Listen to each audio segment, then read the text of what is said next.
Sorry সেদিনের জন্য। আমি তোমাকে বিশ্বাস করে সেদিন রাতে কথাগুলো বলেছিলাম, কিন্তু তুমি যখন সবার সামনে কথাগুলো বললে তখন খুব রাগ হচ্ছিল। আমি বুঝে উঠতে পারছিলাম না কি করব। আশা করি ক্ষমা করে দেবে। আর আমি অর্ক ভাইয়ের থেকে শুনেছি মেয়েটা তোমার গার্লফ্রেন্ড ছিল না।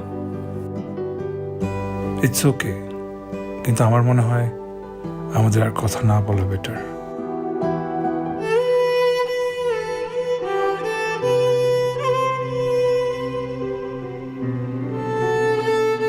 আমার বিয়ে ঠিক হয়ে গেছে।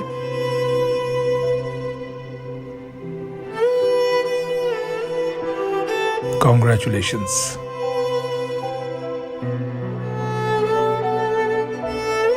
Thank you. তোমার আর আমার পরিচয় একটা ভুল ছিল, ভুল ভেবে শিপ ডিলিট করে দিও।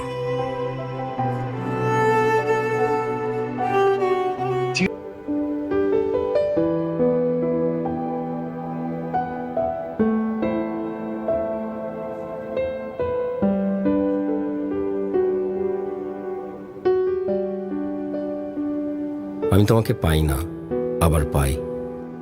আমি খুচরো পয়সার মতো বুক পকেটে তোমার স্মৃতি জমাই। আমি তোমাকে চাই না, আবার চাই। তোমাকে আমার না হলেও চলবে এমন অভিনয় করে যাই। তোমাকে পাওয়ার চেয়েও বেশি সুখ যে চাওয়ার প্রার্থনায়, হারানোর হিসেব নিকেশ এই আমাকে ভাবায়।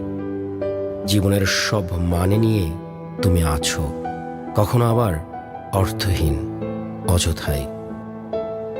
বুনো মেঘ তুমুল আবেগ, আমি সমস্তটা নিয়ে বেঁচে আছি। তুমি না থাকার মতো করে পাশে আছো তাই।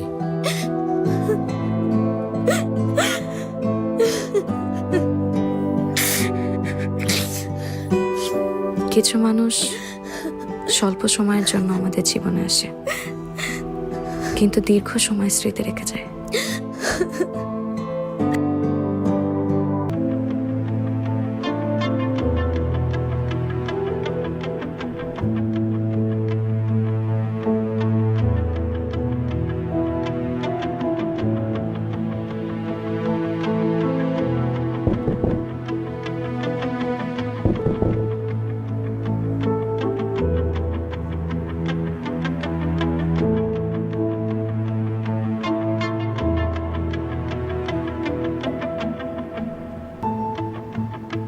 বলো।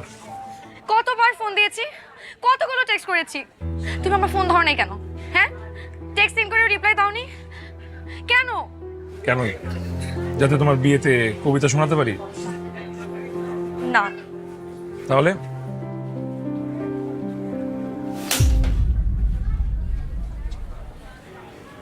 এক গালে চট দিলে বিয়ে হয় না।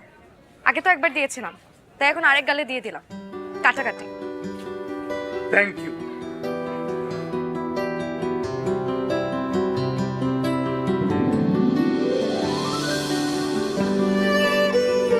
রাফি,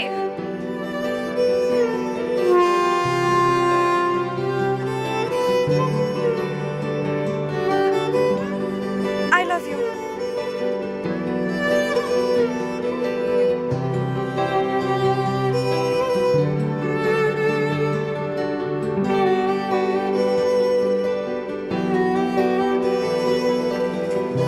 কি বলছো আমি শুনি নাই। আরো দুই গালে দুটো চট দিব। আমি তো ট্রেনে উঠে যাই। I love you. অনেক কষ্টে একটা রাইট ডিসিশন নিয়েছি। আমি তোমাকে হারাতে চাই না।